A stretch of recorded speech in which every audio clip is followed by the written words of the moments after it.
Kien Novembru tas-sena 1918 fejn wara 4 snin ta' vjolenza u battalji intemmet l-ewwel gwerra dinjija. 21 sena wara il-Ġermanja invadiet il-Polonja, bir-Renju Unit u Franza jiddikjaraw il-bidu tat-tieni gwerra dinjija. F'din il-gwerra Malta kellha rwol importanti hekk kif kienet il-bażi militari ta' pajjiżi differenti.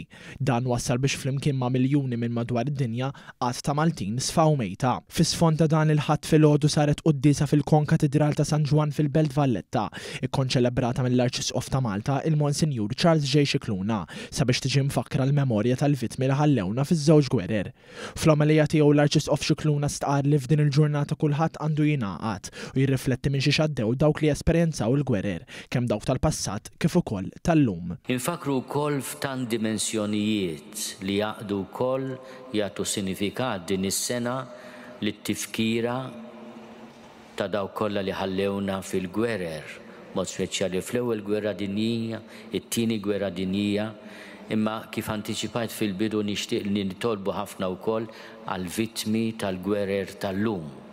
Preżenti għal qudiesa kien hemm il-President ta' Malta Miriam Spiteri de Bono, l-Speaker tal-Parlament Angelo Farrugia, fisem il-Gvern il-Ministri Byron Camilleri u Stefan Zrinzot Soppardi u s-Segretarju Parlamentari Glenn Bedingfield.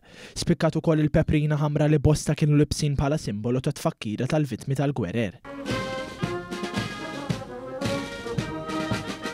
Appena spiċċat il-quddiesa ċ-ċerimonja komplet ħdejn il-monument tal-gwerra fil-Furjana fejn tpoġġew kuruni tal-fjuri f'riġlejn il-monument mill-ogħla awtoritajiet tal-pajjiż fosthom il-Prim Ministru Robert Abela. Iċ-ċerimonja ntemmet b'salut u parata bħala tislima lejn dawk li ħallewna fil-gwerer.